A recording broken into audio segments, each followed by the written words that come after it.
Oi pessoal, eu sou o professor Lucas Alberton e nessa videoaula a gente vai analisar o saneamento do processo nos termos do artigo 357 do CPC. Vamos para o choque? Vamos lá.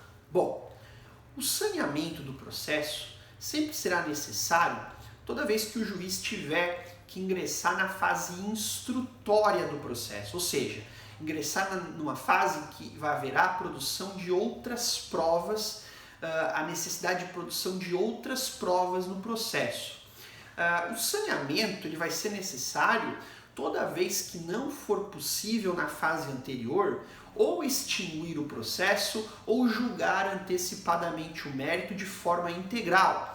E reitero, friso essa questão da forma integral por conta de que nós vimos que tanto a extinção quanto o julgamento antecipado do mérito pode ser feito de maneira parcial. E se for parcial, isso significa dizer que o processo não acabou. Ficou pendente de julgamento algum pedido que vai demandar a produção de outras provas. Logo, se precisa da produção de outras provas, se precisa ir para a instrução do processo, obviamente vai precisar dessa atividade saneadora. O artigo que trata do saneamento do processo é o artigo 357 do CPC. É talvez um dos artigos mais extensos e mais completos do Código, porque ele vai trazer uma série de informações para orientar tanto o juiz quanto as partes no tocante à realização desse saneamento. Tanto é que quando a gente pega ali o artigo 357, nos seus primeiros 5 incisos, nós reparamos 5 situações que não podem faltar quando há esse saneamento, quando há essa decisão formulada pelo juiz, o que indica que tem que ser uma decisão bem completa. Vamos analisar primeiramente, então, quais são essas 5 situações previstas lá no artigo 357 do CPC. Começando pelo inciso 1º. O inciso 1º vai dizer o seguinte, que no saneamento o juiz vai, nessa sua decisão, resolver questões processuais pendentes se ainda houver. Ou seja, se ficou em aberto alguma questão processual levantada pelas partes anteriormente, por exemplo, foi levantada uma impugnação do valor da causa por parte do réu, isso não foi resolvido ainda, o momento adequado, o momento decisivo para fazer isso é no saneamento. Tá? Então, se ficaram questões processuais pendentes, essas questões processuais pendentes que foram levantadas até então devem ser resolvidas nessa decisão saneadora. Inciso 2º. Então, além de resolver questões processuais pendentes, o que o juiz vai fazer mais? O juiz vai analisar, vai delimitar quais as questões de fato presentes nos autos que demandam a produção probatória. Então, vamos supor que temos um determinado pedido feito pelo autor para que seja julgado procedente, né? Esse pedido detém 2 fatos que precisam ser provados, segundo o autor. O réu concorda, vamos provar determinados fatos, então temos o fato A e o fato B. O juiz entende que para provar o fato A e o fato B é necessário tanto o depoimento de testemunhas quanto a realização de uma perícia. Naturalmente, ele vai especificar que para o fato A e para o fato B fará-se produção de prova testemunhal e a realização da perícia judicial. Ou seja, para cada fato vai ser especificado qual o meio de prova admitido, os fatos controversos, né? Aqueles que ainda não têm naturalmente a posição do juiz comprobatória o seu convencimento, porque se houvesse o seu convencimento, naturalmente, de todos os fatos do processo, ele teria formado a sua convicção probatória com base em todos os pedidos feitos e teria resolvido o processo na etapa anterior. Então ele vai estipular os fatos e vai apontar os meios de prova para prová-los, para comprová-los. A terceira situação do saneamento do processo é fazer a distribuição do ônus da prova, observado o artigo 373. Bom, o 373 nós já analisamos quando falamos do ônus da prova, da regra geral do ônus da prova, né? Qual é a regra geral do ônus da prova? O autor recai os fatos constitutivos do seu direito, o réu compete alegar fatos que sejam modificativos, impeditivos ou extintivos do direito do autor. Essa é a regra geral. O que o inciso 3º do 357 quer estabelecer? Quer dizer o seguinte, que independente do processo, nos termos dos parágrafos do 373, o juiz pode fazer uma redistribuição do ônus da prova, fazer a inversão do ônus da prova. Por que existe essa possibilidade de inverter o ônus da prova? Bom, além das obrigações legais, das áreas do direito em que isso torna-se automático, natural, como acontece no direito do trabalho, no direito do consumidor, onde se apresenta uma situação de vulnerabilidade, de hipossuficiência do autor, nessas situações há uma automática inversão do ônus da prova, porque se nós estamos lidando com uma parte mais vulnerável, essa parte mais vulnerável tem mais dificuldade em produzir a prova. Ela não tem muitas vezes ter acesso a uma série de documentos, de elementos que a parte contrária vai ter, porque a parte contrária que domina, digamos assim, aquela relação. Então, em situações como essa, é natural que haja inversão do ônus da prova. Então, quando há inversão do ônus da prova, quem tem que descaracterizar, quem tem que provar que o fato constitutivo do direito não é aquele alegado pelo autor, é a parte contrária. Não é o autor que tem que alegar que o seu fato provar o seu fato constitutivo. É a parte contrária que vai ter que afastar o fato constitutivo do direito do autor.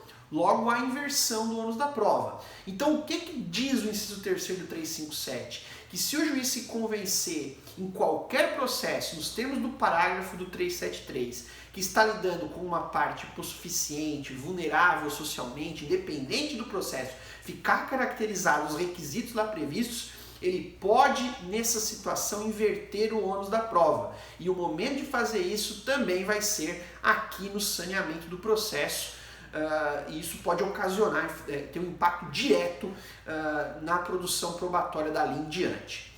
Quarta situação, delimitar questões de direito relevantes para decisão de mérito. Isso significa dizer que, além de, obviamente, como no inciso 2º, o juiz vai delimitar os fatos e apontar os meios de prova, o juiz também vai aqui apontar as teses jurídicas envolvidas, né? Aquilo que o autor disse em relação ao fato A, aquilo que o réu disse em relação ao fato A, no tocante a teses jurídicas. Então, além de delimitar fatos, o juiz também vai delimitar teses jurídicas nessa decisão de saneamento. E a quinta e última situação, que só vai ser feita se necessário, é designar data e hora da audiência de instrução e julgamento.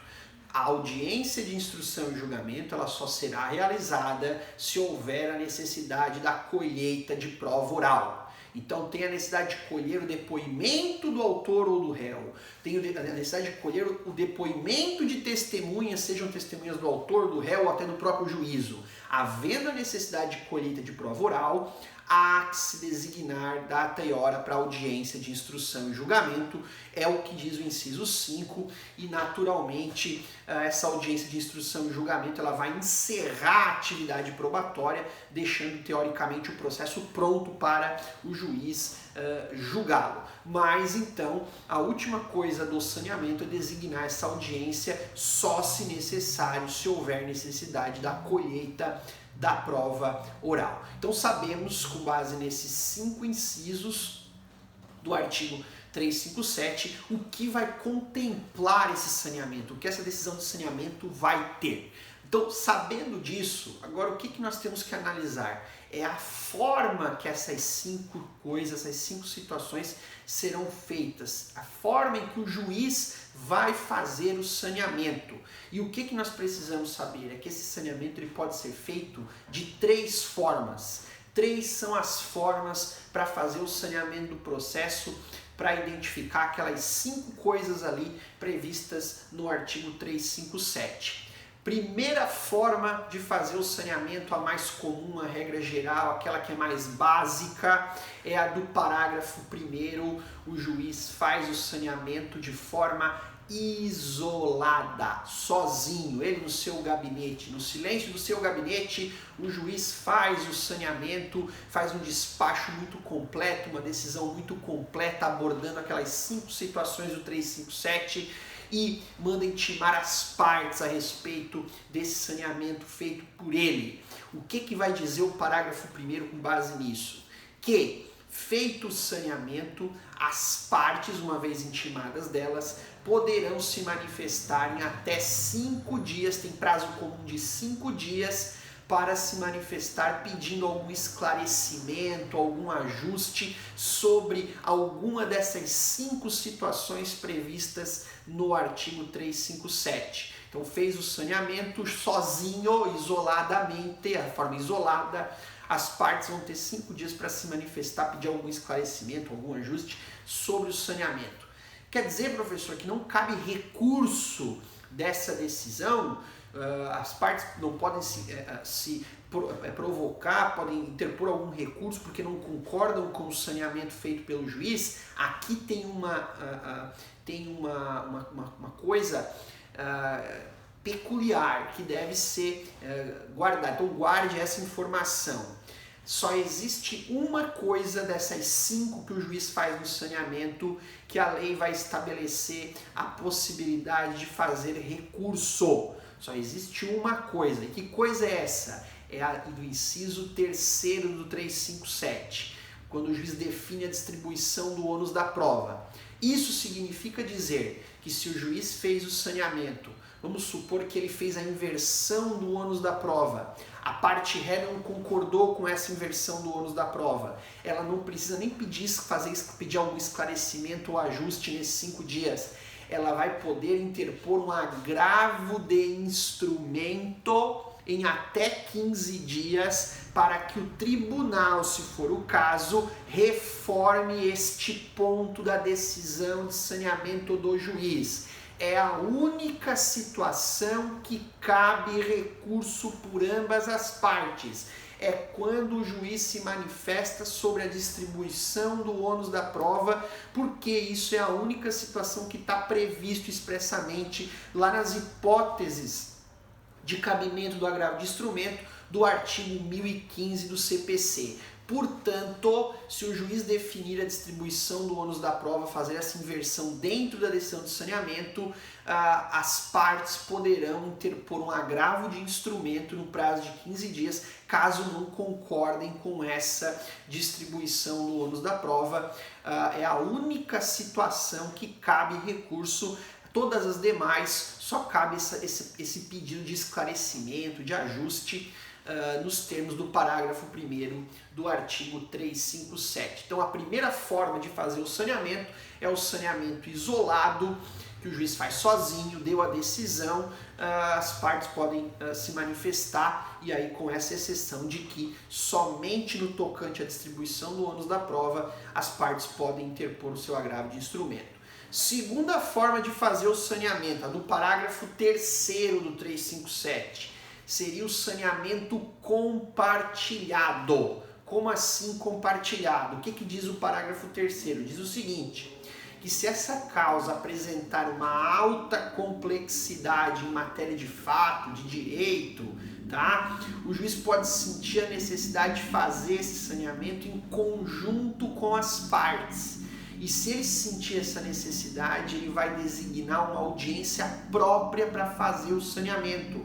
Ou seja, vai designar uma audiência de saneamento. Não é audiência de instrução e julgamento, não é audiência de conciliação, não é aquela audiência inicial do processo, enfim. É uma audiência própria para fazer o saneamento. A gente chama essa forma de fazer o saneamento de saneamento compartilhado nos termos do artigo 357, parágrafo 3º do CPC. Então a segunda forma de fazer o saneamento é o saneamento compartilhado. O juiz designa uma audiência de saneamento e no dia designado ele, conjunto com as partes, com seus advogados, vão delimitar todos aqueles 5 pontos do artigo 357. Terceira forma de saneamento, a do parágrafo 2º. Saneamento consensual. O que seria um saneamento consensual? Essa é uma coisa que veio pelo novo CPC, né?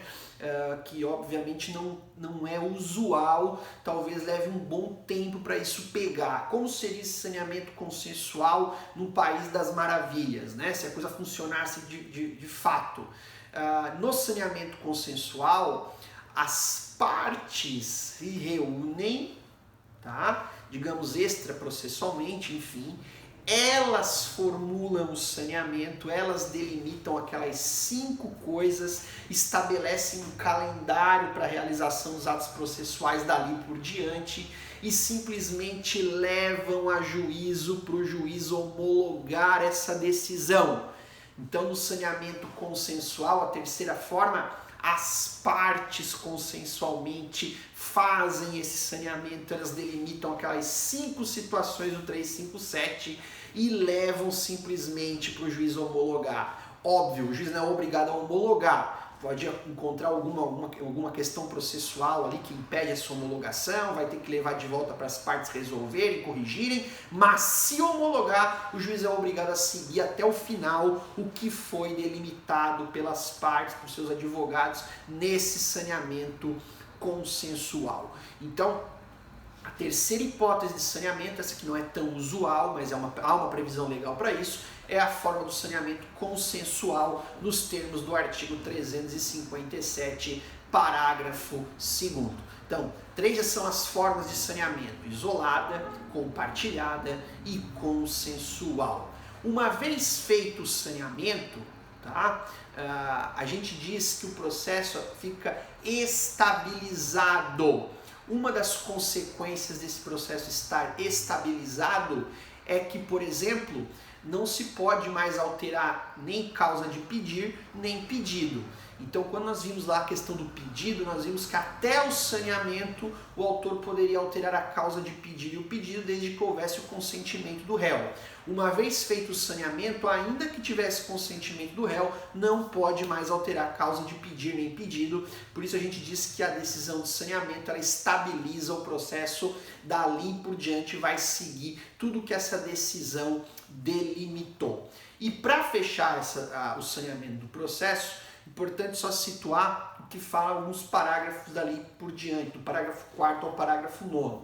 Algumas informações que podem ser aplicadas numa dessas formas de saneamento. Como, por exemplo, o parágrafo 4º vai dizer o seguinte, que quando o juiz estabelecer a necessidade de produção de prova testemunhal, tá?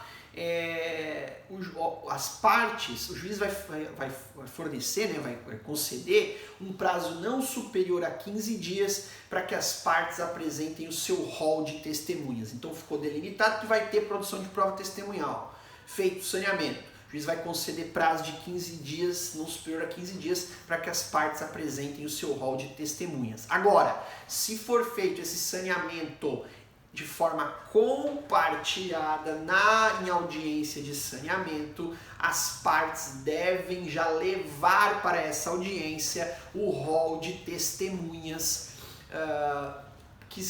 para isso ser juntado no processo. Então, quando houver a saneamento compartilhado, tá, as partes já devem levar esse rol de testemunhas para a audiência de saneamento para ficar isso consignado no processo. Quantas testemunhas cada parte pode ter? Bom, nos termos do parágrafo 6º, o número de testemunhas arroladas pelas partes não pode ser superior a 10. A lógica é que seja 3 no máximo para cada fato. Então, a ideia é que para cada fato, cada parte pode arrolar 3 testemunhas, mas não pode superar 10 esse número de testemunhas arroladas pelas partes. O juiz, se quiser, pode ouvir quantas testemunhas quiser. O juiz pode arrolar quantas testemunhas do juízo quiser. Se ele tiver necessidade de arrolar 30 testemunhas que ele entende necessárias como testemunhas do juízo, ele pode arrolar. Mas as partes só podem arrolar até o máximo de 10, 3 por fato. Lá no parágrafo 8º tem alguns dizeres também sobre se houver a necessidade de fazer prova pericial. Dentre esses dizeres, vai dizer que tem que observar o artigo 465 quando possível, ou seja, como se o juiz tivesse que, se houver a necessidade de produzir prova pericial, definir também um calendário para a realização dessa prova pericial, onde ele vai indicar honorários, quesitação, data para entrega do laudo pericial pelo perito, vai nomear o perito naturalmente, enfim, tem todo um calendário para seguir. E o parágrafo 9º vai dizer, para fechar, que quando houver audiência de instrução e julgamento, essas audiências de instrução e julgamento devem ser pautadas respeitando um intervalo mínimo de 1 hora entre as audiências, porque naturalmente a tendência é que, se houver a necessidade de produção de prova testemunhal, depoimento de testemunhas, das partes, enfim, isso tende a demorar um pouco, então essa pauta deve ser prevista, preparada com intervalo mínimo de 1 hora. Então, vimos o saneamento nos termos do artigo 357, um dos artigos mais completos do Código, do CPC. Por hoje é só, até a próxima.